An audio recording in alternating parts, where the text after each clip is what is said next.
ایک شخص اگر کہتا ہے کہ میں سنی ہوں تو کیسے پہچان ہوگی اس کی کہ یہ شخص سنی ہے؟ کچھ مؤرخین نے یہاں لکھا ہے کہ اگر حضرت عمر کے بعد حضرت علی خلیفہ بنتے، مقدرات تو جو اللہ کے ہاں تھے وہ تھے، اگر حضرت علی بنتے تو نقشہ جو بننا تھا وہ اس سے بہت مختلف ہوتا، یعنی بہت بہتر ہوتا۔ میں تو اس پہ یہ کہتا ہوں کہ اگر پہلے ہی بنتے تو سب سے زیادہ نقشہ بالکل ہی بدل جاتا۔ اللہم علیک بمعاویہ وشیعتی، اے اللہ، علی کا بدعا ہے نا فجر کی نماز میں قنوت میں، اے اللہ معاویہ کو پکڑ اور شیعہ کو پکڑ، اس کے شیعہ کو پکڑ۔ کہیں پر ایسا ہے کہ حضور نے فرمایا میں تمہارے درمیان میں قرآن اور صحابہ چھوڑ رہا ہوں؟ آپ اصل میں مجھے لے کر جا رہے ہیں اس حدیث عطرت کے اوپر۔ نہیں، میں واللہ میں آپ کو صرف یہ سمجھنا چاہ رہا ہوں کہ یہ ہے کیا، معاملہ کیا ہے، ماجرا کیا ہے۔ بسم اللہ والصلاة والسلام علی رسول اللہ وآلہ ومن والاه۔ السلام علیکم ورحمۃ اللہ وبرکاتہ۔ امید کرتا ہوں آپ خیریت سے ہوں گے، پروردگار آپ سب کو اپنے حفظ و امان میں رکھے۔ اہل سنت والجماعت کے عقائد کیا ہیں؟ اہل سنت والجماعت کسے کہتے ہیں؟ اہل سنت کی تعریف کیا ہے؟ آج ہم ان موضوعات کے اوپر گفتگو کریں گے اور یہ سمجھنا چاہیں گے کہ سنی کسے کہتے ہیں، سنیت کی تعریف کیا ہے، تاریخ کیا ہے۔ پاکستان کے اندر مختلف مسالک، عقائد اور مذاہب کے حامل لوگ رہتے ہیں۔ یہاں کی جو فضا ہے بین المذاہب ہم آہنگی کی ہے۔ جہاں پر ایک سنی مسجد ہوتی ہے وہاں قریب میں ہم نے دیکھا ہے کہ امام بارگاہ بھی ہے، اہل تشیع کی مسجد بھی وہاں پر موجود ہوتی ہے۔ یہاں پر سنی اور شیعہ باہم مل جل کر رہتے ہیں، ایک دوسرے کی غم اور خوشی میں شریک ہوتے ہیں۔ جب ہم یہ سب کچھ دیکھتے ہیں وہاں پر ہمیں یہ بات معلوم ہوتی ہے کہ کبھی کبھار جس طرح دو بھائیوں میں تنازع ہو جاتا ہے اور باہم جھگڑے کی نوبت آتی ہے تو اس طرح ملک پاکستان بھی اس کا شکار ہو جاتا ہے۔ آخر وہ کیا وجوہات ہیں کہ جس بنا پر نوبت یہاں پہنچتی ہے اور لوگ ایک دوسرے کا گریبان پکڑنے تک آ جاتے ہیں اور صورتحال کشیدہ ہو جاتی ہے؟ اسے بھی ہم ساتھ میں ڈسکس کریں گے، لیکن جیسا کہ آپ یہ جانتے ہیں کہ میں بین المذاہب ہم آہنگی کے اوپر کام کرتا ہوں۔ میری کوشش یہ ہے کہ ہم پاکستان میں مل جل کر رہیں، شیعہ سنی باہم ایک دوسرے کو سمجھنے کی کوشش کریں۔ میرا عقیدہ مجھ تک محدود ہے اور آپ کا عقیدہ آپ تک ہے۔ مجھے یہ مکمل آزادی ہے کہ میں دوسرے کے احترام کے ساتھ اپنی رائے کا اظہار کر سکوں، اور آپ کو بھی آزادی ہونی چاہیے کہ آپ دوسرے کو برداشت کریں اور اپنی رائے، عقیدے کو بیان بھی کریں اور اس کو آپ اپنے تک بھی رکھیں۔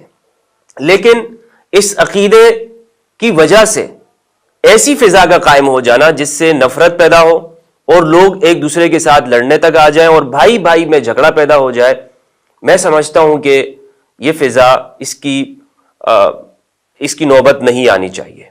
بہرحال آج ہم اہل سنت والجماعت کی جو عقائد ہیں، جو تعریف ہے، اس کو سمجھنے کی کوشش کریں گے، اور میں نہایت متشکر ہوں، شکر گزار ہوں۔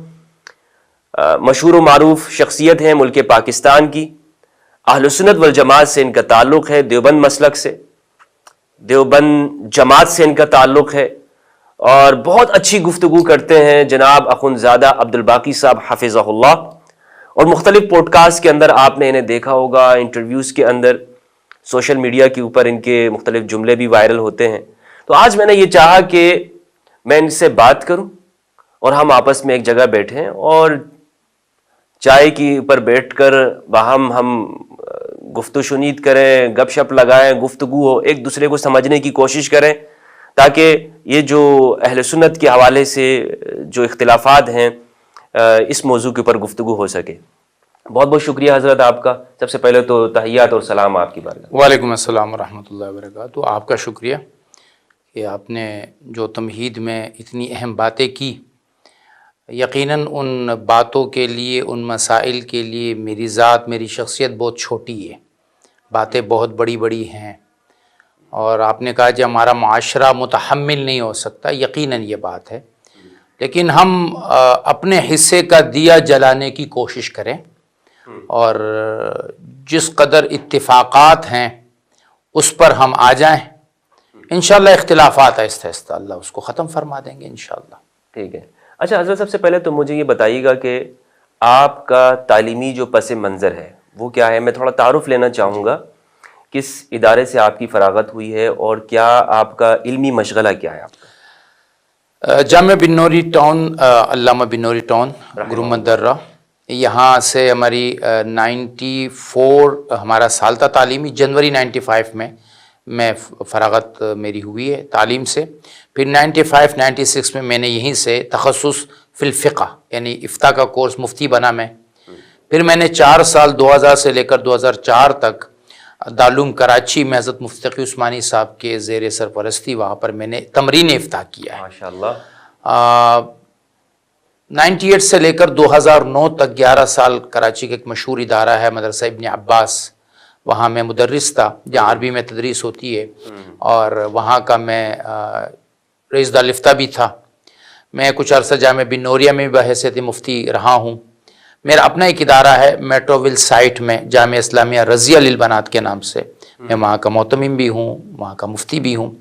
سوشل میڈیا پر میرے کچھ کام ہے تنبیہات کے نام سے، تحقیقی کام ہے، میں تحقیقی آدمی ہوں. اور خصوصاً جو روایات ہیں، من گڑت روایات، من گڑت واقعات، اس پر الحمدللہ میرے 400 مضامین ہیں جو کہ تنبیہات کے نام سے ویب سائٹ ہے، اس پر موجود ہے. اور سوشل میڈیا پر الحمدللہ کچھ پوڈ کاسٹ وغیرہ بھی ہوتے ہیں. اللہ کام لیتے ہیں، اللہ مزید اسی زندگی میں ہم سے اتنا کام لے کہ وہ ہم سے راضی ہو جائے. آمین. بہت خوبصورت آپ کا تعارف ہے حضرت. مجھے ذرا یہ بتائیے گا، جیسے ہمارا موضوع ہے آج کا کہ سنی کون ہے، سنی کسے کہتے ہیں، تو آپ بتائیں کہ سنی کی تعریف کیا ہے، ڈیفینیشن کیا ہے. ایک شخص اگر کہتا ہے کہ میں سنی ہوں تو کیسے پہچان ہوگی اس کی کہ یہ شخص سنی ہے؟ دیکھیے، ہمیں اپنی پہچان کے لیے وہ جو حدیث جبریل ہے نا، مشہور والی حدیث، وہ ہم چاہے سنی ہے چاہے شیعہ ہے، جب بھی مسلمان ہوگا اس کا تعارف آپ وہی سے لیں گے. کہ جبریل جو ہے حضور صلی اللہ علیہ وسلم سے پوچھتے ہیں کہ مل اسلام، مل ایمان، مل احسان. تو وہاں پر جو ایک تصدیقات آتی ہے نا، آمنت باللہ و ملائکتہ و کتبہ و رسلہ والیوم الآخر والقدر خیری و شرہ من اللہ تعالی والبعث بعد الموت، یہ ہے وہ بنیادی 7 عقائد جو ہر مسلمان کے لیے لازمی ہے. ان 7 عقائد کے بغیر کوئی بھی آدمی مسلمان تو کہلانے کے قابل نہیں ہے، چاہے پھر وہ سنی کیسے ہوگا، وہ شیعہ کیسے ہوگا. پھر اہل سنت والجماعت وہ لوگ ہیں کہ جو قرآن اور احادیث مطہرہ صلی اللہ علیہ وسلم سے جو کچھ ہمیں ملا ہے، جس آدمی نے ان 2 چیزوں کو اپنی ذات میں تھامے رکھا، اور تیسری چیز سواد اعظم صحابہ، سواد اعظم صحابہ کو جس نے تھامے رکھا، اس شخص کو ہم سنی کہلائیں گے. یہ آدمی سنی ہے، اور اس کے عقیدے وہی ہیں جو میں نے آپ کو عرض کر دیا کہ 7 عقیدے وہ ہیں. اور اس کے جو اعمال ہیں، عمل میں اختلاف ہو سکتا ہے. کوئی سنی ہوگا جو رفع دین کرے گا، کوئی سنی ہوگا جو ہاتھ یہاں باندھے گا، کوئی سنی ہوگا کہ جو ہاتھ چھوڑ دے گا، کوئی سنی سورۃ فاتحہ امام کے پیچھے پڑھے گا. مشکل جو شاید ابھی میں تھوڑا جلدی کر گیا، لیکن مشکل ہمارے ہاں جو بڑی پیش آئی وہ یہ ہے کہ بعض امور جن کا تعلق عقیدے سے نہیں ہے اسے ہمارے ہاں عقیدہ کہہ کر بیان بھی کیا جاتا ہے، اور اس کو عقیدے کا مسئلہ بیان بنا کر لوگوں پر فتوے بھی لگائے جاتے ہیں. جبکہ عقیدے کا مسئلہ تو ان 7 چیزوں کے ساتھ ہے کہ اگر آپ ان 7 چیزوں پر ایمان رکھتے ہیں آپ مسلمان تھے. آپ کو کوئی آدمی بھی کافر قرار نہیں دے سکتا. حضور صلی اللہ علیہ وسلم کی مشہور حدیث ہے نا کہ جو کلمہ پڑھ لے، نماز پڑھ لے، اس نے اپنے خون کو، اپنی جان کو، اپنے مال کو مجھ سے کیا کر دیا؟ محفوظ کر دیا. گویا کہ کلمہ گو اگر کوئی آدمی ہے، اور ایک روایت میں ہے کہ جو ہمارے قبلے کی طرف رخ کر کے نماز پڑھتا ہے وہ مسلمان ہے، اس نے ہمارے جو ہے وہ اپنے آپ کو محفوظ کر لیا. میں اس پر حضرت ابوبکر اور عمر رضی اللہ عنہ کی ڈیبیٹ آپ کو یاد دلا دوں کہ جب حضرت ابوبکر رضی اللہ تعالیٰ عنہ نے منکرین زکوٰۃ کے خلاف جہاد کا علم اٹھایا تو عمر نے کیا فرمایا؟ آپ ایسے لوگوں کے ساتھ جہاد کر رہے ہیں کہ جو اللہ کو مانتے ہیں، جو نماز پڑھتے ہیں؟ تو حضرت ابوبکر صدیق رضی اللہ تعالیٰ عنہ نے ان کو کافر نہیں قرار دیا، لیکن فرمایا کہ یہ نظام کے خلاف جا رہے ہیں۔ اگر یہ اللہ کے نبی کو اونٹ کے ساتھ رسی بھی دیتے تھے اور اب اس رسی کا بھی انکار کریں گے، تو چونکہ جو نظام اللہ کے نبی بنا کر گئے ہیں اس نظام کے خلاف یہ بغاوت ہے، اس لیے میں ان کے ساتھ لڑ رہا ہوں، اس لیے نہیں کہ یہ کافر ہو چکے۔ ہاں، جب مسیلمہ کذاب کے خلاف اٹھے تو چونکہ تو اس نے ایک نئی نبوت کا دعویٰ کیا جو امنت باللہ و ملائکتی و کتبی و رسولی کے خلاف تھا، تو وہاں پر وہ مرتدین تھے، وہ کافر تھے، ان کے ساتھ جنگ جو ہوئی ہے وہ ارتداد کی غرض سے ہوئی ہے، وہ ان کو واپس لانے کے لیے کہ یا تو مسلمان ہو جاؤ ورنہ تمہارے سر قلم کر دیے جائیں گے، کیونکہ بنیادی 7 عقیدوں میں آپ اختلاف کر رہے ہیں۔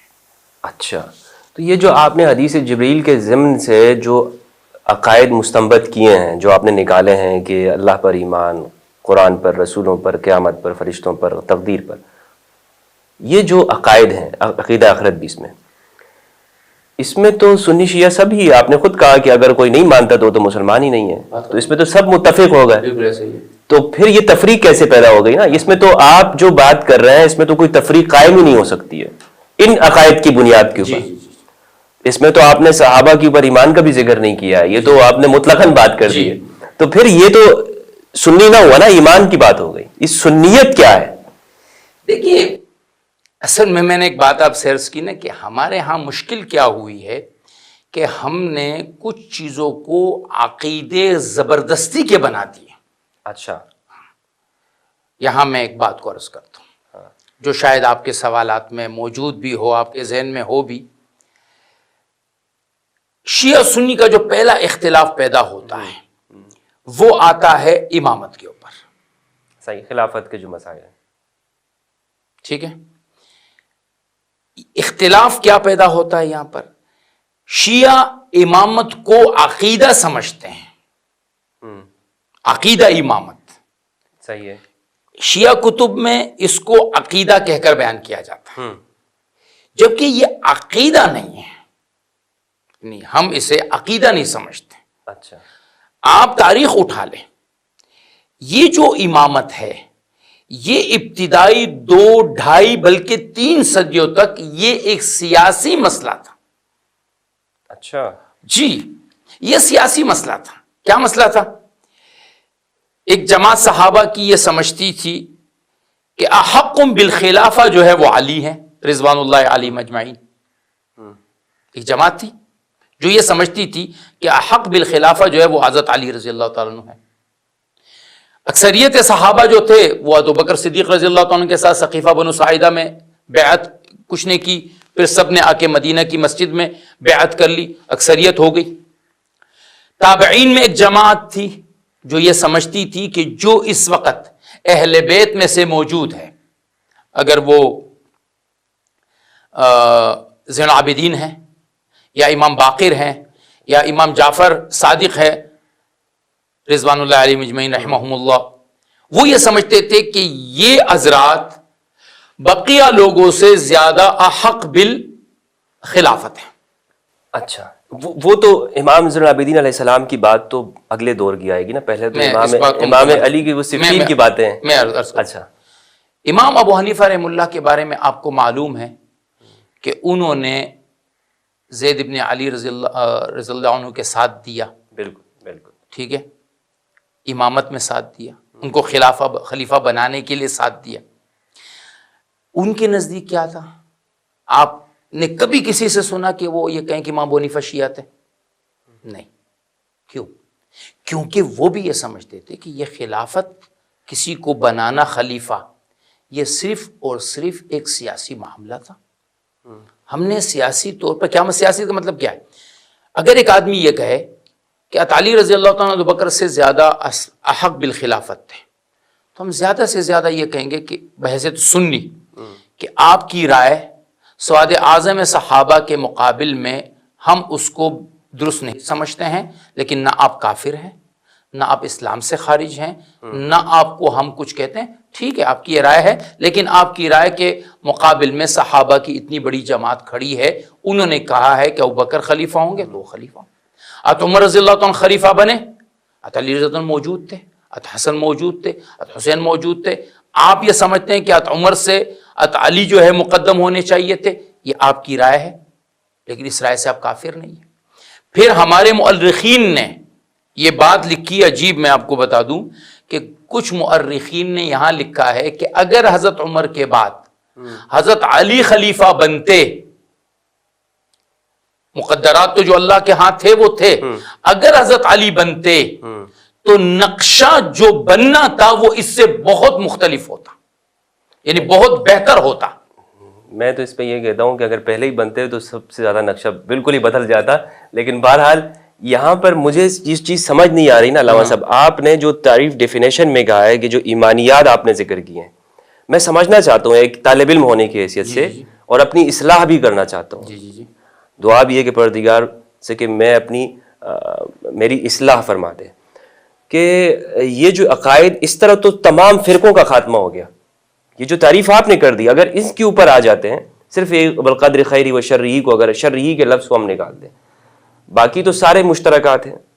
یعنی شیعہ بھی ان چیز کو مانتے ہیں، سنی بھی مانتے ہیں، اہل سنت کے جتنے بھی فرقے ہیں، لیکن ہم یہ دیکھتے ہیں کہ سنی بھی متفق نہیں ہے. تو برصغیر پاک و ہند کے اندر دیوبندی بریلوی کے جھگڑے ہیں.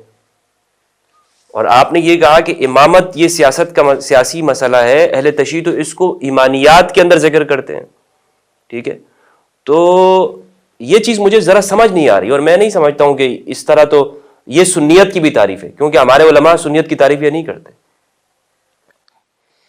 دیکھیں اس کے علاوہ جتنی بھی تعریفات ہیں، وہ تعریفات آپ کو اس زمانوں کی ملیں گی جب ہر فرقہ ایک فرقے کی حیثیت سے اٹھا اور پھر اس نے اپنے مبادی اور اصول وضع کرنا شروع کر دیے. صحیح. اب آپ نے امامت کی بات کی نا، میں آپ کو ایک بات عرض کروں، آپ نے کہا ایمانیات میں سے ہے نا. جی. تو شیعہ کے اپنے جو ہمارے فرقے ہیں، ان کے نزدیک امامت کے مختلف تعریفات ہیں. مثلا جعفر صادق تک شیعہ حضرات ان پر تو متفق ہیں، یہ جو 6 ہیں ان پر تو تمام شیعہ متفق ہیں، جو ابھی کے شیعہ ہیں وہ متفق ہیں ان 6 پہ، علی، حسن، حسین، زین العابدین، امام باقر اور جعفر صادق. بعد میں اختلاف شدید ہے اسماعیلیہ کا اور اثنا عشریہ کا. اس سے پہلے مختار ثقفی، وہ بھی محمد ابن حنفیہ کو جو ہے وہ امام مانتے تھے. پھر خود کلینی نے اصول کافی میں زین العابدین رحمہ اللہ اور محمد ابن حنفیہ رحمہ اللہ کا آپس میں ایک لمبا مکالمہ ذکر کیا ہے کہ جہاں محمد ابن حنفیہ نے امامت کا دعویٰ کیا، زین العابدین نے ان سے کہا نہیں، امامت کا حقدار تو میں ہوں. پھر آپ نیچے آئیے، جب زین العابدین کے پاس حضرت حسین رضی اللہ عنہ کی شہادت کے بعد مال آیا، ظاہر خلفاء نے پھر ان کی دلجوئی کرنے کی کوشش کی، تو عمر ابن علی جو حضرت علی رضی اللہ عنہ کے بیٹے تھے، انہوں نے آ کے خود ان کے پاس یہ دعویٰ کیا کہ جی میں بڑا ہوں، میں تو آپ کا چچا ہوں، آپ میرے بھتیجے ہیں، یہ جو کچھ آپ کو ہمارے خاندان کے نام سے ملتا ہے یہ ہمارا ہے. تو جو امامت کے مسائل ہیں، پھر ہوا یہ کہ اسماعیلیوں نے امامت کو حضرت آدم سے شروع کیا ہے. انہوں نے اس کے لیے ایک نئے نام دیے کہ جی ایک ناطق ہے، ایک اساس ہے، ایک امام ہے، ایک باب ہے، ایک باب الابواب ہے. پھر یہ جو اچھا یہ ٹھیک ہے، وہ شیعوں کا آپ یعنی ان جو تعریف آپ نے کی اس میں سے شیعوں کو نہیں سمجھتا. میں عرض کروں، میں جو بات اب اس تمام چیزوں پہ لا رہا ہوں وہ یہ ہے کہ شیعہ سنی کی جو ایکسٹریم اختلافات ہیں نا، یہ اس وقت ہوئے ہیں جب 300 ہجری گزر چکی. اب جب مذاہب اس تعریف کے اندر آپ جو سنیت کی آپ نے کی ہے اس میں شیعہ کو مانتے ہیں یا نہیں؟ ان شیعوں کو میں مانتا ہوں، وہ تمام شیعہ جو ان معاملات کو عقیدے سے قبل سیاسی معاملات سمجھتے تھے. ایسا کوئی شیعہ نہیں ہے. تو سب شیعہ ایسے ہی نہیں، سب اس کو ایمانیات میں آپ کو بخاری کے راوی جو ہے جو سینکڑوں شیعہ ملیں گے، آپ کو محدثین میں جو سینکڑوں شیعہ ملیں گے، آپ کو امام حاکم شیعہ ملے گا، آپ کو امام نسائی شیعہ ملے گا، آپ کو امام شافعی شیعہ ملے گا۔ یہ کون سے شافعی، کون سے شیعہ تھے؟ اچھا، یہ کون سے شیعہ؟ یہ سارے شیعہ تھے؟ یہ وہ شیعہ ہیں جو میں عرض کر رہا ہوں۔ اچھا، یہ شیعہ تھے سارے؟ یہ شیعہ بمانا کیا تھے؟ جن کے قلوب اہل بیت کے محبت سے بھرے ہوئے تھے۔ اچھا، امام ذہبی اور سیاسی طور پر مولا علی کو سب سے پہلے مانتے تھے؟ دیکھیں، اب اس میں اختلاف اپنی جگہ پر ہے، ضروری نہیں ہے۔ چلے، میں اس کو ایمانیات میں بھلے نہیں مانتا، لیکن سیاسیات میں اگر مانتے، اگر سیاسیات میں مان لے تو ہر یعنی سیاسی طور پر ایک شخص مولا علی کو پہلا خلیفہ مانا جا سکتا ہے؟ وہ مان سکتا ہے۔ اچھا، وہ صحابہ میں بھی تھے ایسے، صحابہ میں ایسے تھے، وہ تابعین میں سے تھے جو مولا علی کو پہلے خلیفہ مانتے تھے۔ پہلے خلیفہ اگر کوئی آدمی مانتا ہے، ٹھیک ہے نا، ہے ہمارے پاس ایسے نام ہے جو یہ ان کے بارے میں کلیم کیا جاتا ہے، مثلا شاید حضرت ابو ذر، حضرت مقداد، حضرت عمار ابن یاسر، ان حضرات کے بارے میں یہ کہا جاتا ہے کہ یہ علی کے بہت ہی قریب اور کلوز لوگ تھے، بلکہ میرے خیال میں سلمان فارسی رضی اللہ عنہ کے بارے میں بھی یہ بات کہا جاتا ہے۔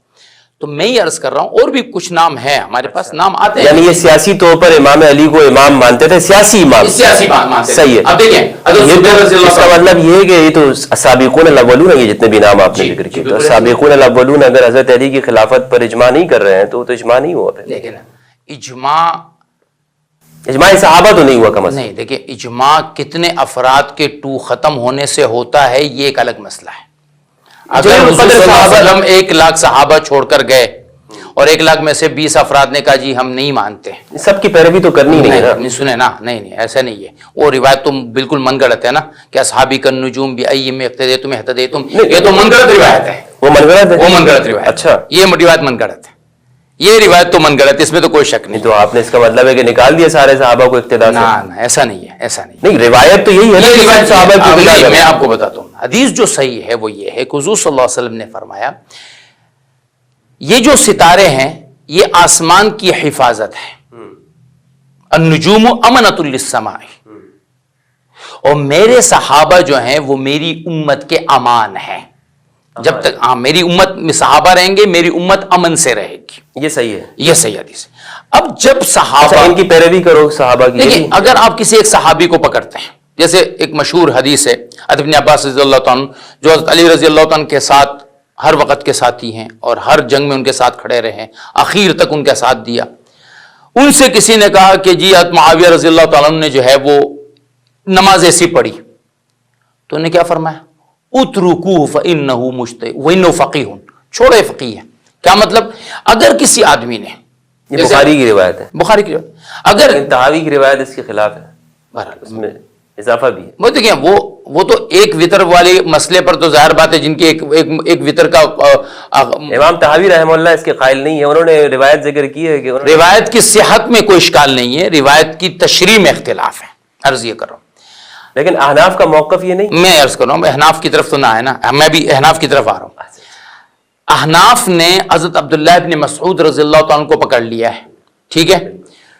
احناف کے میری جو وہ ہے وہ یہ ہے کہ احناف کے اکثریت مسائل عبداللہ ابن مسعود رضی اللہ عنہ کے ہیں، صحیح ہے، لیکن عبداللہ ابن مسعود رضی اللہ عنہ کے کچھ ایسے اقوال ہیں جو خود احناف کے ہاں معتبر نہیں ہے، جیسے وہ آخری 2 قول کو قرآن کا حصہ نہیں سمجھتے تھے، لیکن احناف کے یہاں یہ قول معتبر نہیں ہے۔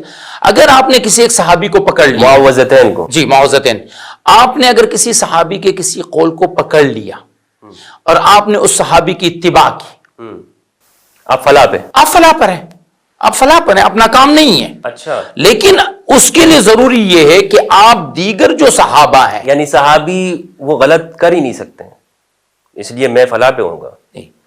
میں یہ سمجھتا ہوں کہ صحابی معصوم نہیں ہے، صحابی معصوم نہیں ہو سکتا۔ جو معصوم نہیں ہے اس کی پیروی کیسے ہو سکتی؟ دیکھیں، پھر تو آپ دنیا میں صرف نبی کے علاوہ کسی شخص کو بطور استاد کیسے پکڑیں؟ یہاں تو استادی والی بات ہے نا، ہم تو ہاں یہ تو استاد ہیں، یہاں پر اتباع تو کرنی ہے محمد صلی اللہ علیہ وسلم، صلی اللہ علیہ وآلہ وسلم۔ ہم نے صرف بطور استاد ایک صحابی کو پکڑے، جیسے صحابی کی حدیث آتی ہے نا کہ میں شام گیا، میں نے کہا اللہم مجھے ایک ایسا جلیس صالح دے دے، تو مجھے وہاں پر عبداللہ ابن رواحہ مل گئے، غالباً یا ابو درداء رضی اللہ تعالیٰ عنہ تھے، تو انہوں نے کہا کہاں سے آئے؟ کہنے لگے جی فلاں جگہ سے. تو انہوں نے کہا کہ مرحبا مرحبا، ایسے آدمی کو فرشتے اس کے پیروں کے نیچے جو ہے پر بچھاتے ہیں. تو لوگ جلیس صالح کے انتظار میں ہوتے تھے. عبداللہ ابن عمر کا شاگرد عبداللہ ابن عمر کے ساتھ زندگی گزارتا ہے، ان کے ایک ایک عمل کو پکڑتا ہے. تو عرض یہ ہے کہ صحابہ رضوان اللہ اجمعین کی سواد اعظم، ان کی اجتماعیت جب ایک چیز پر قائم ہو گئی، اگر کچھ صحابہ نے اس سے رائے کا اختلاف کیا، تابعین کی اجتماعیت ایک چیز پر قائم ہو گئی، کچھ نے اس سے اختلاف کیا، تو یہ اختلاف ان کا نہ کفر ہے، نہ اسلام سے خروج ہے، نہ ان کی عظمتوں کو کم کرنے والا ہے. ان کی رائے کو کوئی ان کی عظمتوں کو ختم نہیں کرے گا. لیکن یہ کہنا کہ اس اختلاف کی وجہ سے وہ جو اتفاق پیدا ہوا ہے وہ اتفاق نہیں ہے، یہ بات درست نہیں ہے. اچھا، تو اب یعنی کہ آپ کی ساری گفتگو کا خلاصہ یہ ہو گیا کہ صحابہ کرام کی پیروی قرآن مجید، رسول اللہ صلی اللہ علیہ وآلہ وسلم اور صحابہ کرام کی اجتماعیت کی پیروی کرنے والا شخص سنی کہلاتا ہے. جی صحیح. اور یہ اس کی وہ جو حدیث مشہور ہے نا کہ جب پوچھا گیا کہ وہ فرقہ ناجیہ کون سا ہوگا تو اس پہ 3 الفاظ آتے ہیں نا، مانا علیہ و اصحابی. یہ حدیث بھی ویسے ضعیف ہے. ایک سنیں، ایک روایت مانا علیہ و اصحابی کی ہے، ایک روایت جو ہے جماعت کی ہے، ایک روایت سواد اعظم کی. تو یہ روایات جو ہے یہ ایک دوسرے کو یعضد بعضو بعضا، ایک دوسرے کو تقویت دے کر چلے مان لیتے ہیں. جی مان لیتے ہیں. تو بہرحال یعنی یہ قرآن اور رسالت رسول اللہ کی ذات، یعنی خدا کا کلام ہو گیا اور پیغمبر کا ارشاد ہو گیا، جس کو ہم سنت بھی کہہ سکتے ہیں. تو یہاں سے سنت کا لفظ لے لیا اور سواد اعظم سے جماعت کا لفظ لے لیا. ایسا ہی ہے. تو اب یعنی کسی جگہ پر ہمیں یہ معلوم ہونا چاہیے کہ جو اصول آپ نے بنایا ہے اہل سنت کا، اس کو رسول اللہ سے سند ملنی چاہیے. حضور نے فرمایا ہو کہ بھائی میرے بعد تم صحابہ کی پیروی کرنا، تم کبھی گمراہ نہیں ہوگے. میرے بعد میں تمہارے درمیان میں قرآن چھوڑ کے جا رہا ہوں اور میرے صحابہ چھوڑ کے جا رہا ہوں، کبھی گمراہ نہیں ہوگے. لیکن مجھے تو ایسی کوئی روایت ابھی تک نہیں ملی ہے ذخیرہ حدیث کے اندر کہ حضور نے فرمایا میں قرآن کے ساتھ صحابہ چھوڑ کے جا رہا ہوں کیونکہ یہ تشریح کرنے والے ہیں. تو پھر آپ یہ صحابہ کو کیسے معیار بنا سکتے ہیں؟ میں معیار بنا رہا ہوں حضور اکرم صلی اللہ علیہ وسلم کو. دیکھیے معیار جو ہے، معیار حق تو دو ہی چیزیں ہیں، قرآن ہے اور حضور اکرم صلی اللہ علیہ وسلم. صحابہ نہیں ہیں. سنیں صحابہ کی زندگیاں، صحابہ کی، دیکھیں میں نے آپ کو کہا نا سند تو ہونی چاہیے نا. سند ہے نا. سند کیا ہے؟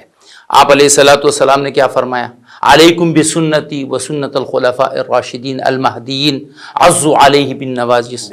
ترمذی کی روایت. صحابہ نہیں ہے کیا؟ وہ صحابہ نہیں ہے؟ نہیں، وہ بالکل صحابہ ہے. اب اس میں پھر حضرت یہ بحث آ جائے کہ خلفاء راشدین المہدیین کا ذکر کیا ہے تو وہ خلفاء کون سے ہیں؟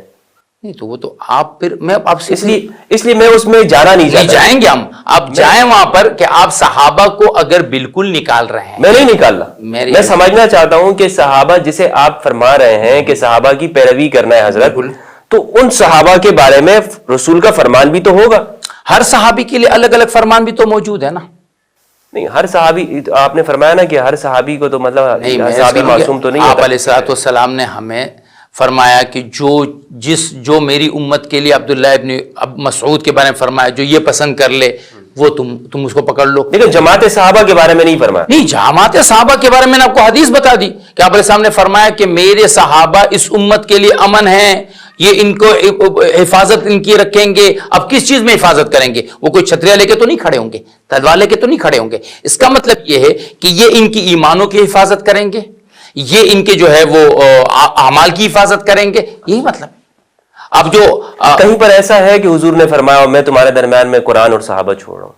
آپ اصل میں مجھے لے کر جا رہے ہیں اس حدیث عطرت کے اوپر. نہیں، میں واللہ میں آپ کو صرف یہ سمجھنا چاہ رہا ہوں کہ یہ ہے کیا معاملہ، کیا ہے ماجرا، کیا ہے. آپ میرے بھائی ہیں، برادر عزیز ہیں. بالکل میں آپ کی بات بالکل سمجھ رہا ہوں. ہم جب حضور اکرم صلی اللہ علیہ وسلم کے بعد جب ہم کھڑے ہوتے ہیں نا، ہم جب کھڑے ہوتے ہیں تو آپ کا یہ جملہ ہمارے لیے کافی ہے نا کہ ما انا علیہ و اصحابی.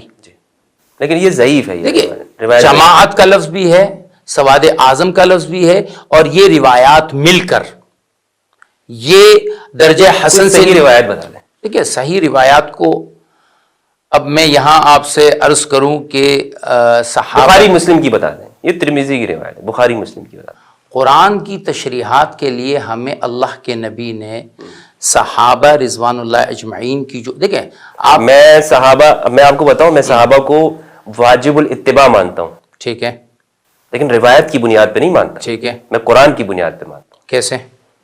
قرآن مجید میں سورہ توبہ 9 کی 100، والسابقون الاولون من المہاجرین والانصار والذین اتبعوہم باحسان ٹھیک ہے، رضی اللہ عنہم ورضوا عنہ، ٹھیک ہے، ان کی اتباع واجب ہے، ٹھیک ہے، سابقون اولون کی، صحیح، میں تو واجب مانتا ہوں صحابہ کی اتباع، ٹھیک ہے، مجھے روایت کی کیا ضرورت ہے؟ ٹھیک ہے، لیکن میں یہ سننا چاہ رہا ہوں کہ حضور نے کہیں فرمایا ہو روایت میں کہ قرآن کے ساتھ صحابہ کو چھوڑ کے جا رہا ہوں۔ قرآن کے ساتھ آپ نے کہا کہ حضور صلی اللہ علیہ وسلم نے، دیکھیں میں تو پہلے یہ چیز آپ مجھے بار بار کہہ رہے ہیں کہ یہ روایت جو ہے نا، یہ روایت ضعیف ہے۔ جی جی بالکل ضعیف، البانی نے ضعیف کہا ہے اس کو۔ کون سی والی؟ یہ جو روایت ہے جو مشکات کے اندر ہے، ما انا علیہ وصحابی، ہمارے محدثین نے اس کو ضعیف کہا ہے۔ مجھے اس سے اتفاق نہیں ہے، میں اس کو دیکھ لیتا ہوں۔ چلیں اس کو رہنے دیتے ہیں، ٹھیک ہے، یعنی ایسی کوئی روایت تو ہے نہیں، یعنی کہ جس میں حضور نے نہیں، اس میں بھی تو قرآن میں نہیں ہے نا، قرآن پھر بھی اس میں نہیں ہے، ما انا علیہ وصحابی، یعنی قرآن کے ساتھ ساتھ صحابہ۔ دیکھیں آپ نے ابھی خود ایک بات کہی نا، میں اگر اس کو ہم صحیح بھی مان لیتے، میں اس زیادہ اصولی بحث میں نہیں جانا چاہتا، ٹھیک ہے، نہ کتابیں آپ کے سامنے نہ میرے سامنے کہ میں آپ کو دکھاتا جاؤں، لیکن بہرحال یہ ضعیف ہے۔ نہیں میں یہ کروں کہ تھوڑا سا اس کو میں دیکھ لوں۔ چلے میں صحیح مان لیتا ہوں۔ میں یہ پوچھنا چاہ رہا ہوں، میں اپنا دوبارہ عرض کرنا چاہتا ہوں، حضور نے یہ فرمایا ہو کہ میں تمہارے درمیان میں قرآن چھوڑے جا رہا ہوں اور میرے صحابہ چھوڑے جا رہا ہوں، یہ مان علیہ وصحابی تو قرآن نہیں ہے نا، ٹھیک ہے، اس میں تو سنت ہے اور صحابہ ہیں، صحیح ہے، قرآن حاکم ہے، میری عرضی ہے، قرآن نور ہے، میری عرضی ہے، حدیث تو پھر اس میں ضعیف موضوع تو ہو سکتی ہے، من گڑت بھی ہو سکتی ہے، حضور کی سنت میں اختلاف ہو سکتا ہے، تبھی تو فرقے بنے ہیں نا، صحیح، حدیثوں کی وجہ سے بنے، قرآن کی وجہ سے تو کوئی فرقہ نہیں۔ آپ نے تعریف کی ہے قرآن والی، سورہ مومنون موجود ہے، قد افلح المؤمنون، ٹھیک ہے، مومن کامیاب ہیں، اس میں تو کہیں یہ نہیں ہے کہ جو یا رسول اللہ پڑھتا ہو، جو یا علی مدد کہتا ہو، اس میں تو کہیں پر یہ چیزیں، اس میں تو عقائد کا بحث ہی نہیں ہے۔ صحیح ہے، تو اگر وہ آپ والی تعریف پر ہم آ جاتے ہیں، ہمارے تو سارے اختلاف ختم ہو گئے۔ میں تو اس پہ امت کو لانا چاہ رہا ہوں جس پہ آپ نے تعریف کی۔ میں عرض کر رہا ہوں، آپ نے میری بات کو بیچ میں روکا، میں یہ عرض کرنا چاہ رہا تھا کہ میں اسی تعریف کو تمام امت کے لیے تعریف ایمان سمجھتا ہوں۔ بہترین بات ہے، ٹھیک ہے نا، میں تمام امت کے لیے اسی تعریف کو سمجھتا ہوں، احسنتم، ٹھیک جزاکم ہے۔ اللہ۔ اب کیا ہے کہ اختلاف پیدا کب ہوا ہے؟ میں نے اس بات کو یہاں سے اٹھایا کہ صحابہ رضوان اللہ اجمعین میں بھی جو اختلاف تھا، امامت کی بات ہماری چل رہی تھی، میں اس کو چلو سیاسی مان خاموش ہوا، میں اپنی بات کو ریوائز کر رہا تھا کہ چلیں سیاسی مان لیتے ہیں حضرت۔ میں اپنی بات کو ریوائز کر رہا تھا کہ ہم یہ بات کو ہم نے شروع کہاں سے کیا، میں ذرا اس کو ریوائز کر رہا تھا۔ ہماری بات چلی ہے اس بات سے کہ امامت جو تھی وہ ایک سیاسی مسئلہ تھا جس کو بعد میں ایمانی مسئلہ بنایا گیا، عقیدے کا مسئلہ بتایا گیا۔ ویسے حضرت اگر اس میں ہوتا نہیں نا، اگر یہ ایمانی مسئلہ نہ ہوتا نا تو حضرت ابوبکر رضی اللہ عنہ کبھی بھی قتال نہ کرتے۔ کس سے کیا ہے؟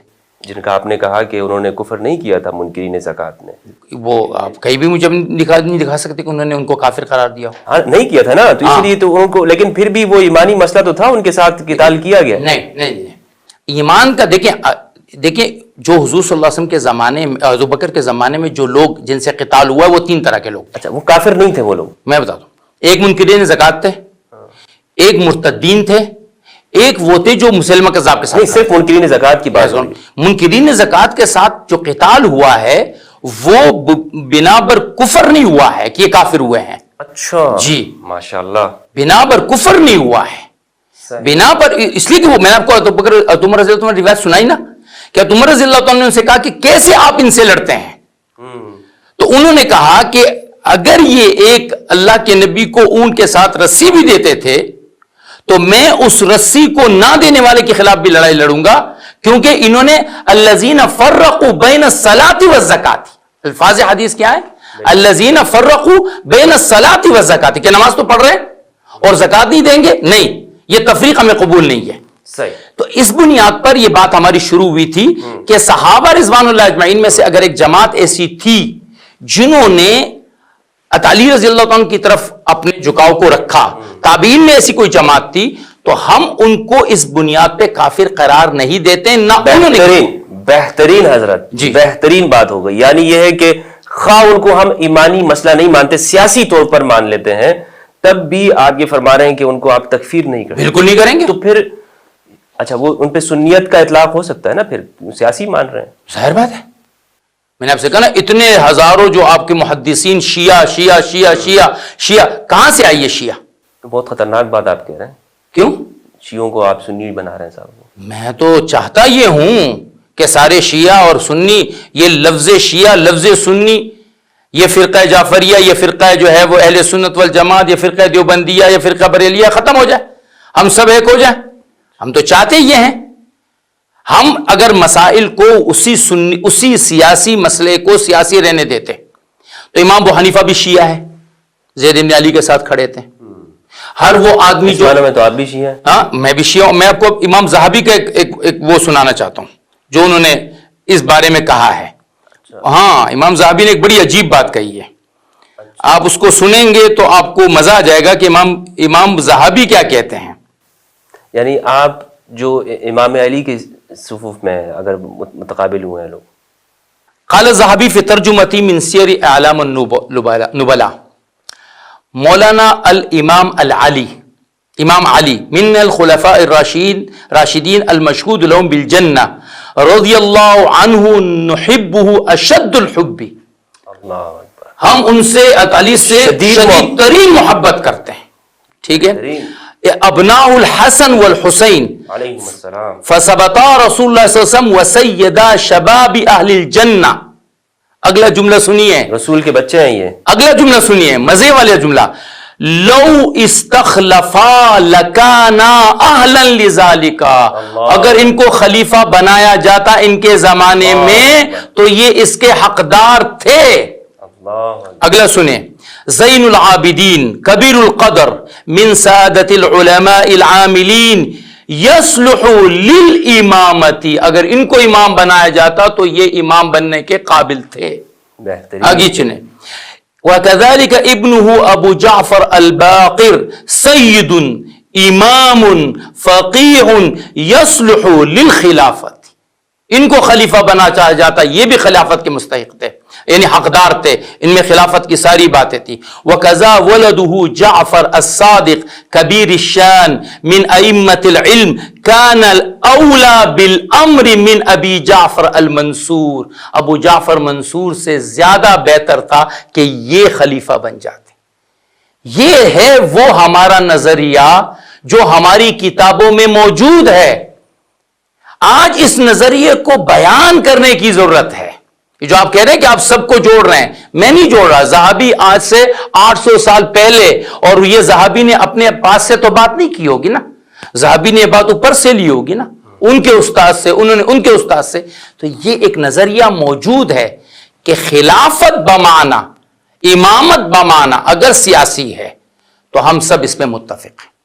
ہم سب اس پہ متفق. آپ اگر مجھ سے پوچھتے ہیں کہ کربلا میں آپ کہاں ہوتے، میں حسین کے ساتھ ہوتا. اللہ اکبر اللہ اکبر. کوئی ایک مجھے آپ مجھے ایک سنی بتائیے، مجھے ایک سنی بتائیے جس نے آج تک یہ کہا ہو کہ معاویہ حق پرتے ہوتا علی جو ہے باطل پہ تھے. ایک سنی نہیں. کوئی قابل قدر سنی بتائیے. کیوں سنیت پہ تہمت لگائی جائے کہ سنی ایسا کہتے ہیں؟ کسی ایک سنی نے کہا ہے کہ علی جو ہے وہ نہ حق تھے، معاویہ حق پر تھے. وہ الگ بات ہے کہ حضرت معاویہ کے عمل کو ایک خطا اجتہادی قرار دیا جائے یا کوئی بھی، وہ ایک الگ مسئلہ ہے. مولانا ادریس کاندلوی رحمہ اللہ نے عقائد الاسلام کے اندر آخری صفحات کے اندر جو صفین کے ابواب لکھے مشاجرات صحابہ میں یہی بات لکھی ہے کہ حق علی کے ساتھ. ٹھیک ہے. کوئی ایک مجھے سنی بتائیے جس نے یہ کہا ہو کہ یزید حق پر تھا اور حسین و زید باطل پر تھے. کوئی سنی ایسا نہیں ہے. کوئی ایک سنی مجھے یہ بتائیے جو یہ کہیں کہ یہ جو بات کے ہمارے اہل بیت تھے حضرت زین العابدین، حضرت حسن کے بعد، حضرت حسن کے بعد، یعنی اگر میں یہ سمجھتا ہوں اگر حضرت معاویہ رضی اللہ تعالیٰ عنہ حضرت حسن کے ہاتھ پر بیعت کر لیتے ہیں، یعنی جو ہوا اس کے الٹ ہو جاتا تو یہ تاریخ کا بہترین دھارا ہوتا اور یہ اعلیٰ اور اولا کو اس کا حق مل جاتا. اللہ اکبر. ٹھیک ہے. اگر یزید حضرت حسین کے ہاتھ پر بیعت کرتا تو کیا ہوتا؟ یہ امت بکھرتی نہ. کوئی سنی یہ نہیں کہتا کہ یہ لوگ نعوذ باللہ باطل پر تھے. علی، حسن، حسین یہ محبتیں ہیں، ہمارا ایمان کا حصہ ہے. اس کے بغیر ہمارا ایمان. اہل سنت محبت کرتے ہیں، اس میں کوئی شک و شبہ نہیں ہے. ناصبی جسے کہتے ہیں، ناصبی، کیا سنیت کو جو یہ ٹائٹل دیا جاتا ہے یہ درست ہے؟ یعنی کچھ لوگ الزام لگاتے ہیں کہ سنی تو ہوتے ہی ناصبی ہیں. آپ کے خیال میں کیا ہے؟ ناصبی لوگ کون لوگ ہوتے ہیں؟ ایک ناصبیت حقیقی ہے اور دو ناصبیت پاکستانی یا برصغیری ہے. اچھا صحیح. ایک ناصبی حقیقی ہے. ناصبی حقیقی کی تعریف حضرت علامہ ابن تیمیہ رحمہ اللہ نے ان الفاظ میں کی ہے: الذی یبغض علیٰ، کہ جو علی سے نفرت کرے. اور دوسری جگہ پر ہے وہ یبغض اہل البیت، کہ جو اہل بیت سے نفرت کرے. وَيُنَقِّصُ شَأْنَهُمْ، ان کی شان کو کی تنقیص کرے. یہ ہے حقیقی ناصبی. اور یہ ناصبی تھے اولین لوگ خوارج تھے. الذین کفروا علیٰ، جنہوں نے تحکیم کی وجہ سے علی رضی اللہ عنہ پر کفر کا فتویٰ بھی لگایا. انہوں نے تو صرف حضرت امام علی پر نہیں لگایا، معاویہ بن ابی سفیان کے پر بھی کفر کا فتویٰ ٹھیک ہے، اور عمر بن عاص پہ بھی لگایا تھا. حضرت عمر بن عاص پہ بھی لگایا تھا. تو یہ تو پھر مطلب تعریف میں ایسا بھی ہونا چاہیے نا کہ جو علی سے بغض کرے، حضرت معاویہ سے بغض کرے، جو حضرت عمر بن عاص سے بغض کرے، وہ تو نفرتیں پھر علی سے زیادہ بڑھ گئی تھی. نفرت علی سے کیوں؟ نفرت تو بہرحال ان سے بھی تھی نا. جی، ان سے بھی صرف تھی. مولا علی کا کیوں ذکر کر رہے ہیں کہ جو اس لیے کہ حضرت ناصبیت بعد میں جو آئی ہے، بعد میں جو ناصبیت کی تعریف بنی ہے، وہ ابتدا تو خوارج سے ہوئی ہے. بعد میں ابن تیمیہ بھی تو بہت بعد کے آدمی ہے نا. بعد میں یہ ناصبیت کی تعریف ہر اس شخص پر صادق کی گئی جس آدمی کے دل میں تنقیص اہل بیت ہو، یا وہ اہل بیت کے شان کو کم کرے، یا ان کا جو حق ہے اس حق کے بقدر ان کو وہ حق نہ دے، اس آدمی پر ناصبیت. جیسے شیعہ ہے. اب شیعہ ہے، آپ اگر اٹھائیں مصنف ابن ابی شیبہ، اس میں علی رضی اللہ عنہ کے خود کے الفاظ ہیں: اللہم علیک بمعاویۃ و شیعتی. اے اللہ، کیا مطلب ہے اس کا؟ میں بتاتا ہوں. دعا ہے تو علی کی، معاویہ کی، علی کی. اللہم علیک بمعاویۃ و شیعتی. اے اللہ، علی کا بدعا ہے نا فجر کی نماز میں، قنوت میں: اے اللہ معاویہ کو پکڑ اور شیعہ کو پکڑ، اس کے شیعہ کو پکڑ. علیک بعمر بن عاص و شیعتی. اے اللہ تو عمر بن عاص اور اس کی شیعہ کو پکڑ. اب اگر لفظ شیعہ کو ہی پکڑ لے، آپ کے نزدیک یہ روایت صحیح ہے؟ مصنف ابن شیبہ کی روایت ہے. یہ صحیح روایت ہے میرے خیال میں صحیح ہے. صحیح ہے یا پھر حسن درجے کی ہے، لیکن مطلب من گڑت روایت نہیں ہے. من گڑت روایت نہیں ہے.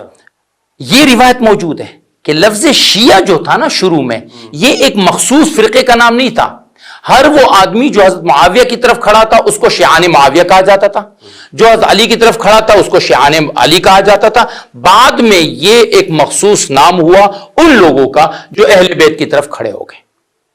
پھر جب ان کے عقائد یا ان کی نظریات میں جتنا اختلاف آتا گیا، پھر وہ کیسانیہ بنا، مختاریہ بنا، بابیہ بنا، فاطمین بنے، جو بھی بنے، وہ تو اپنی جگہ پر ایک بات تھی نا. نواسب وہ شخص ہے جو اہل بیت سے نفرت کرتا ہے. یہ وہ ناصبی ہے جو حقیقی معنی میں حضرت علی، آپ کی آل، آپ کی اولاد اور ان کے علاوہ جتنے اہل بیت ہیں، صرف یہ اہل بیت نہیں، تمام اہل بیت سے جو آدمی نفرت کرے، ان کے قتل کے درپے ہو، وہ ناصبی ہے. یہ وہ حقیقی تعریف ہے. اچھا، ناصبی کا کیا حکم ہے؟ مطلب کون ہوتے ہیں یہ لوگ؟ کافر تو تعالی نے خود بھی نہیں کہا تھا نا. صحیح ہے. انہوں نے کہا تھا اخواننا بغوا علینا، یہ ہمارے بھائی ہیں جنہوں نے ہم پر بغاوت کی. جنہوں نے ان کو کافر کہا، ان کو بھی انہوں نے کافر نہیں کہا. تو کافر تو ہم نہیں کہیں گے، لیکن ہم شدید ترین گمراہ تو کہیں گے ان کو. صحیح. شدید ترین گمراہ کہیں گے. اگر اسلامی حکومت ہو تو ان کو زجرن تعزیرن قتل بھی کیا جا سکتا ہے اس سزا میں. اچھا. اور جو ناصبی پاکستانی ہندوستانی ہیں وہ بھی سن لیجیے. اچھا. وہ ناصبی ہوں میں. کیسے؟ اگر میں نے یہ کہہ دیا کہ ابھی 13 رجب ہے، آپ نے پروگرام کیا کہ جی علی کی ولادت جو ہے وہ کعبے میں ہوئی، میں نے کہا نہیں جی نہیں ہوئی ہے. نہیں یہ ناسبیت نہیں ہے. سنیں ہے پاکستان میں یہ ناسبیت کوئی احمق ہوگا جس کو نہیں پتا ہوگا. یہ اقوال موجود ہے. سمجھو میں اس کو سمجھاؤں کہ یہ میں سمجھانا چاہوں کہ اس انٹرویو کے بعد ہم یہ سمجھے کہ ہم نے کہاں کس تعریف کو کس پر فٹ کرنا ہے. صرف ایک روایت کا اختلاف ایک آدمی کرتا ہے کہ جی امام حاکم نے اس کو نقل کیا ہے, میں بھی مانتا ہوں, لیکن میرے نزدیک سندن یہ روایت درست نہیں ہے. آپ نے مجھ پر جو ہے وہ ناسبیت کا فتویٰ لگا دیا. میں سمجھتا ہوں کہ ابوبکر اور صدیق اور عمر رضی اللہ عنہ اولا بالخلافت تھے, دونوں مقدم ہونے تھے. علی اور عثمان برابر تھے, وہ چاہے علی پہلے ہوتے چاہے عثمان. اب مجھے کہیں کہ آپ ناسبی ہیں, یہ ہندوستان پاکستان کی ناسبیت ہے, یہ ہر وہ آدمی کی ہے. یہاں تو وہ شخص بھی ناسبی ہے نا حضرت کہ جو کسی ان کے بنائے ہوئے عقیدوں کے اندر شامل نہیں ہوتا. جی بہت ساری چیزیں ہیں, اگر آپ نے وہ نہیں کیا تو یہ اس پر بھی ناسبیت کا حکم لگا دیتے ہیں. مثلا آپ نے اگر امام علی کو کسی جگہ پہ علیہ السلام نہیں لکھا, رضی اللہ عنہ لکھا, تو یہ بھی کہتے ہیں یہ ناسبیت. جزاک اللہ خیر. میں یہ سمجھانا چاہ رہا ہوں کہ یہ ناسبیت ٹھیک ہے. میں آپ سے متفق ہوں اس چیز میں. اہل سنت کے اوپر رحمت کی چھتری ہے, یہ بات ہے صحیح درست ہے یا نہیں ہے؟ اہل سنت کی وجہ ہر مسلمان پر اللہ کی چھتری ہے. رحمت ید اللہ فوق ایدیہم, اللہ کے ہاتھ ان کے ہاتھوں پر ہے, اور جو صحابہ کے طرز عمل کو اختیار کر کے زندگی گزارے گا. والذین اتبعوہم بإحسان رضی اللہ عنہم ورضوا عنہم, جو ان کے راستے پر چلے گا وہ ان کے راستے پر ہے. جو شخص بھی ہے ہم کہتے ہیں وہ اس پر اللہ کی رحمت کی چھتری ہے. اگر ایک آدمی ہے عبد الباقی اس کا نام ہے اور وہ غلط عقیدوں کا مالک ہے تو اس پر اللہ کی رحمت اس کے اوپر سے اٹھ جائے گی. یہ کہنا کہ یہ خاص مخصوص کسی جماعت پر ہے, ایسا نہیں ہے. یہ چھتری جو ہے اس کا تعلق ایک پیمانے کے ساتھ ہے, اور اس پیمانے کا نام ہے اللہ کا کلام, نبی علیہ السلام کی سنت اور صحابہ کی اکثریت کی جماعت کا جو طریقہ کار ہے اس پر ہم چلیں گے. بالکل حضرت. بس آخری چند سوالوں کی طرف میں آتا ہوں. آپ نے جو گفتگو کی ہے اس کے جو اخذ میں کر رہا ہوں اس سے, وہ یہ ہے کہ اہل سنت والجماعت جو بھی دین لیتے ہیں یا جو جہاں پر وہ سٹانس ہوتا ہے ان کا, وہ قرآن ہے, رسول کی ذات ہے اور صحابہ کرام ہیں. اہل بیت سے صرف محبت کرتے ہیں, اہل بیت سے دین نہیں لیتے. صحیح سمجھاؤں میں؟ نہیں, اہل بیت سے دین کہاں نہیں لیا, یہ سوال ہے. حضرت علی رضی اللہ تعالیٰ عنہ چاروں خلفاء, چار ہم خلفائے راشدین ہیں نا, چاروں خلفاء میں سب سے زیادہ روایات اہل سنت کے ہاں وہ علی رضی اللہ تعالیٰ سے موجود ہیں, چاہے اس کا تعلق. وہ تو اس لیے کہ امام علی بیان کرتے تھے, باقی نے تو پابندی لگائی ہوئی تھی. نہیں دیکھیں یہ دیکھیں سیاسی پھر سیاسی مسئلہ ہو گیا نا, پابندی کا مسئلہ سیاسی ہے. اچھا وہ سیاست. علی رضی اللہ عنہ سے روایات بے شمار, حسنین کریمین سے روایات بے شمار, ٹھیک ہے. حضرت زین العابدین رحمہ اللہ, حضرت امام باقر رحمہ اللہ, حضرت امام جعفر صادق رحمہ اللہ, ان سے روایات موجود ہیں, ٹھیک ہے. اب اس قدر زیادتی نہیں ہے, اس کے پیچھے کیا عوامل رہے ہیں, وہ عوامل سیاسی ہو سکتے ہیں, اس کا تعلق اس سے نہیں ہے کہ چونکہ اس کا تعلق اہل بیت سے ہے تو ہم نہیں لیں گے. کیونکہ کلیم ہے یہ کہ حضرت جعفر صادق رحمہ اللہ جو ہے وہ امام ابو حنیفہ رحمہ اللہ کے استاد تھے, یہ کلیم کیا جاتا ہے. حالانکہ حضرت امام ابو حنیفہ جعفر صادق سے عمر میں 2 سال بڑے ہیں. اس سے کچھ نہیں ہوتا. میں عرض کروں ٹھیک ہے. حضرت امام عمر میں بڑے ہیں تو کیا ہوا, میں عرض کروں علم میں تو بڑے نہیں ہوئے. میری اس بات سنیں, عرض یہ ہے کہ جعفر صادق رحمہ اللہ امام ابو حنیفہ رحمہ اللہ کی عمر برابر ہے نا. اب ایک رائے میں اس کو پر لا رہا ہوں کہ ایک رائے آتی کہ نہیں یہ استاد شاگرد نہیں ہے, میں اس پر لا رہا ہوں.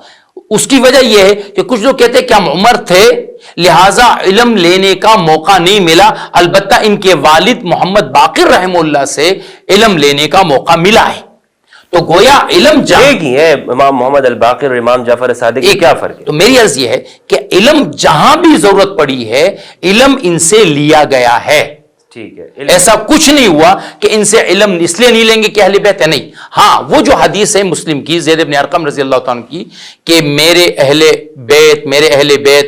بیت, وہاں پر یہ بات ہے کہ حضور ثقلین کی بات آپ کر رہے ہیں, جو حدیث ثقلین جسے کہا جاتا ہے, اس حدیث میں جس شدت سے اللہ کے نبی نے پہلے قرآن کو بیان فرمایا کہ قرآن قرآن قرآن, اس کو پکڑو پکڑو پکڑو. اور پھر اذکرکم اللہ فی اہل بیتی، میں تمہیں اللہ کا واسطہ دیتا ہوں میرے لیے بیت کے بارے میں. وہاں یہ بات ضرور ہے کہ علماء اہل سنت یہ کہتے ہیں کہ ان کی عظمت، ان کا احترام، ان کی قدر یہ ہمارے ذمہ لازم ہے، فرض ہے. ہو سکتا ہے کہ کہیں پر ہم ان سے رائے کا اختلاف ہو جائے، کسی مسئلے میں اختلاف ہو جائے. اہل بیت سے اختلاف بھی کریں گے. ظاہر ایک صحابی سے اختلاف کیا جا سکتا ہے تو اہل بیت سے بھی اختلاف کیا جا سکتا ہے اگر وہ رائے ان کی ہے. اگر ایسا نہیں ہوتا تو حضرت علی رضی اللہ تعالیٰ سے ان کے ساتھ اختلاف نہ کرتے. حسن حسین کا اختلاف، شدید اختلاف رہا ہے صلح معاویہ میں. وہ تو آپس میں بھائی ہے نا، وہ تو اہل بیت آپس میں آپس میں ایک دوسرے کی بات نہیں لیتے ہیں.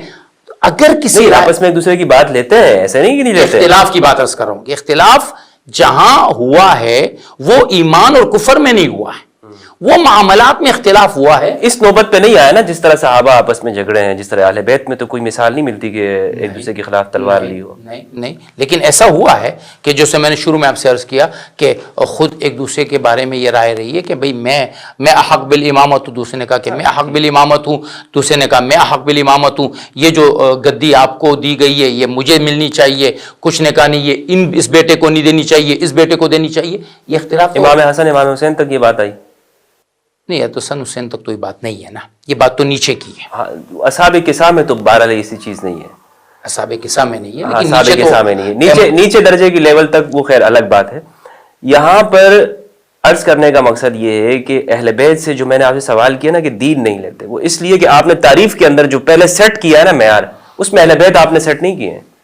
آپ نے جو معیار قائم کیا ہے اہل سنت کی ڈیفینیشن کے اندر وہ یہ ہے کہ قرآن، رسول کی ذات صلی اللہ علیہ وآلہ اور صحابہ کرام کی اجتماعیت، اس کی پیروی کرنے والا، ان کو ماننے والا وہ سنی ہوتا ہے. ٹھیک ہے. تو آپ نے اہل بیت کو نہیں رکھا اس میں. علی رضی اللہ عنہ جب خلیفہ تھے تو اس وقت اس امت کے سب سے بڑی شخصیت کون تھی؟ علی کی تھی، امام علی کی تھی. پوری امت ان کے ساتھ تھی، بے شک. ٹھیک ہے، ان کے ساتھ تھی.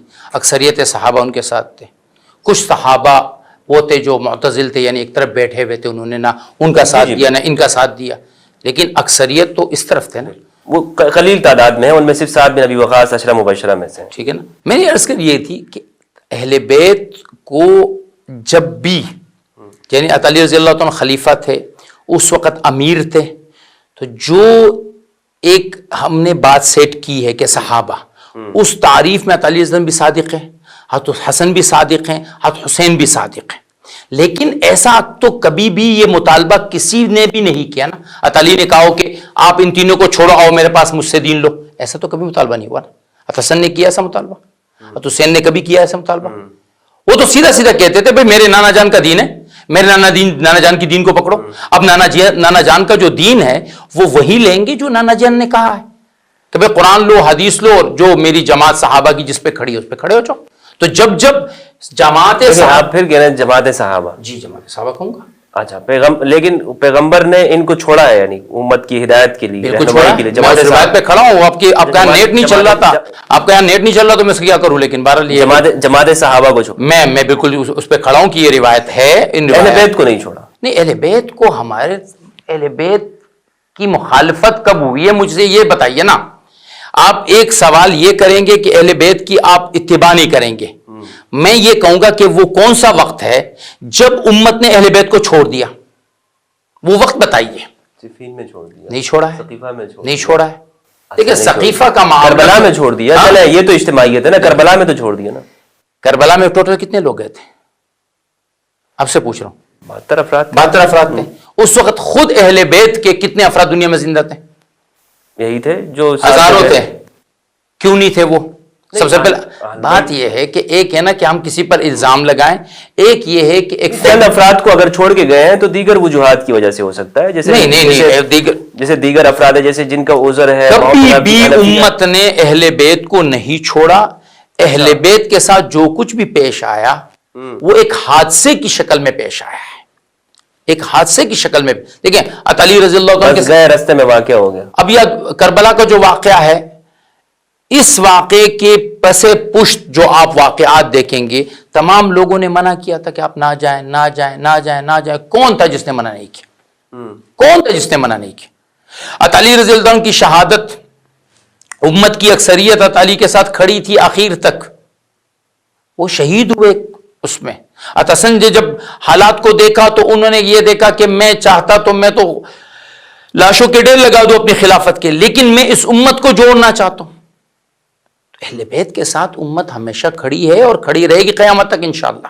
اچھا، یہ امت قیامت تک اہل بیت کے ساتھ کھڑی رہے گی. امت نے کبھی اہل بیت کو نہیں چھوڑا. یہ میرا شروع سے ایک آپ سے درخواست ہے، اور ہر جگہ میں بات کہہ رہا ہوں کہ اہل بیت ہمارے سروں کے تاج تھے، ہیں کے تاج ہے بس، اور رہیں گے. اور جہاں دیکھیے میں ابن عباس سے کہ قول آپ کو سناؤں، عجیب قول. فرماتے ہیں کہ اگر تو مجھے ایک بات کا حضرت ابوبکر کہے، ایک بات کا علی کہے، اور اس بات کا تعلق اللہ کے حکم سے نہ ہو، ادب سے ہو، تو میں ابوبکر سے پہلے علی کا حکم پورا کروں گا، کیونکہ یہ اہل بیت ہے اور اہل بیت کے ادب کا ہمیں حکم دیا گیا ہے. ٹھیک ہے، آداب، اہمیت، یہ ہمارے لیے ضروری ہے. اور کبھی بھی ایسا نہیں ہوا ہو کہ علی رضی اللہ عنہ نے ایک حکم دیا ہو اور اس حکم کا تعلق اللہ اور اس کے رسول کے حکم سے ہو، اور امت نے کہا کہ نہیں چونکہ آپ اہل بیت ہیں، حسن آپ اہل بیت ہیں، حسین آپ اہل بیت ہیں، ہم نہیں لیں گے. ایسا کبھی نہیں ہوا ہے. صرف اتنا ہوا ہے. آخری بات کہ جس طرح شیعہ حضرات نے ان کو اون کیا ہے کہ یہ ہمارے ہیں اور باقیوں کو چھوڑ دیا ہے، صحابہ کو، یعنی ہاں صحابہ کو چھوڑ دیا ہے. ہم یہ کہتے ہیں کہ اہل بیت اور اہل بیعت یہ دونوں ایک ہیں، اور یہ دونوں ہمارے ہیں. ہم نہ ان کو چھوڑیں گے نہ ان کو چھوڑیں گے. اب احترام کی بات آئے گی، ہم دونوں کے ساتھ ہیں. اچھا، اہل بیت کا احترام اہل بیعت سے زیادہ ہے. جہاں کوئی مسئلہ اختلافی مسئلہ آئے گا اور اس کا معاملہ سیاسی ہوگا، میں تو اہل بیت کے ساتھ کھڑا ہوں گا. جہاں بھی سیاسی معاملہ ہوگا کہ جی یہ خلافت کا معاملہ ہے یا یہ معاملہ، میں اہل بیت کے ساتھ کھڑا ہوں گا. لیکن جہاں معاملہ کسی اور چیز کا ہوگا، جیسا ابوبکر رضی اللہ عنہ کی خلافت پر اگر اجماع صحابہ ہے تو ہم ان کے ساتھ کھڑے ہیں. نہیں اجماع تو نہیں ہے، اجماع ہے جی، اجماع ہے. آپ نہ مانے والا، آپ نے خود نام بتایا. نہیں میں نے کہا نا کہ 20 صحابہ اگر ایک طرف ہے اور لاکھوں ایک طرف ہے یا ہزاروں ایک طرف ہے تو میں ان کے ساتھ ہوں. تو عمر رضی اللہ عنہ کی صحابیت کے لاکھوں تو نہیں تھے، بہرحال سقیفے کے بعد جب مسجد میں آئے ہیں تو وہاں لاکھوں، وہ پھر ہزاروں میں ہوئے. مسجد میں جب آپ کی بیعت ہوئی وہ ہزاروں میں ہوئی. ات عثمان اور علی رضی اللہ عنہ کی خلافت کے میں چونکہ عمر رضی اللہ عنہ نے دونوں کو برابری دی ہے، میں بھی اس بات کا اس تاریخ داں سے اتفاق کرتا ہوں کہ علی رضی اللہ تعالیٰ عنہ میرے نزدیک اس وقت اگر خلیفہ ہوتے تو شاید حالات زیادہ بہتر ہوتے. لیکن عثمان رضی اللہ تعالیٰ عنہ بھی کیا کم قدر تھی ان کی، کیا کم عزت تھی ان کی، وہ بھی اللہ نے ان کو ایک نوازا تھا، ان کی شان تھی.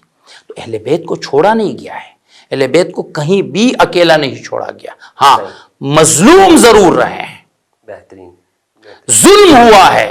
اس امت نے اپنے اہل بیت نبی پر وہ ظلم کیے جو شاید تاریخ میں کسی امت نے اپنے نبیوں کے اولادوں پہ نہیں کیا.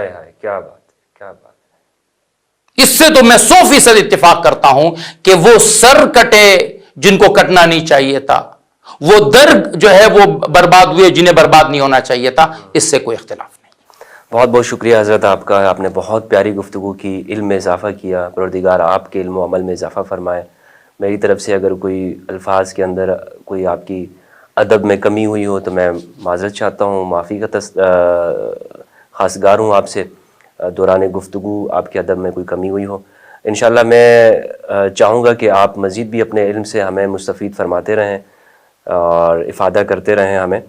اور خاص طور پر اس کی ضرورت میں اس لیے سمجھتا ہوں کہ آپ جیسی شخصیت جو اہل بیت کا ذکر کر رہی ہے، اور میں نے آپ کا ایک کلپ دیکھا جس میں مجھے اشتیاق ہوا کہ آپ سے ملاقات بھی کی جائے اور آپ سے گفتگو کی جائے اور آپ سے دوستی بھی کی جائے. وہ یہ ہے کہ آپ نے ایک امام علی کا ذکر کرتے ہوئے یہ آپ نے ارشاد فرمایا کہ اس معنی میں بھی شیعہ ہوں. تو یہ اس زمانے میں بات کرنا کہ جب ناسبیت کا اتنا ایک عروج ہو اور لوگ اس کو زیادہ بات بھی اس پہ کرتے ہوں، آپ کی یہ گفتگو کرنا امام علی کے حوالے سے، یہ ایک بہت بڑا آپ نے جہاد کیا ہے، میں آپ کو اپریشیٹ بھی کرنا چاہتا ہوں۔ باقی آپ کے عقائد اپنی جگہ پر ہیں، ہر شخص کے اپنے عقائد ہیں، اور یہی پاکستان کے لیے، یہاں کی فضا کے لیے، یہاں کے ماحول کے لیے بہتر ہے کہ آپ اپنا جو بھی عقیدہ رکھتے ہیں کھل کے اس کو بیان کریں، اور میں آپ کے ساتھ ہوں مکمل، کہ آپ چاہے جو بھی آپ کا عقیدہ ہے عبدالباقی صاحب مولانا کا، وہ اس سے لاکھوں لوگ اختلاف کریں، لیکن ڈنکے کی چوٹ پر عبدالباقی اس کو بیان کرے کہ یہ میری مرضی ہے، یہ میرا عقیدہ ہے، آپ کو بولنے کی اجازت ہے، اور میرا جو عقیدہ ہو، جو نظریہ ہو اہل بیت کو لے کر، میں اس کو بیان کروں اور ہم آپس میں اس طرح سے بیٹھ سکیں۔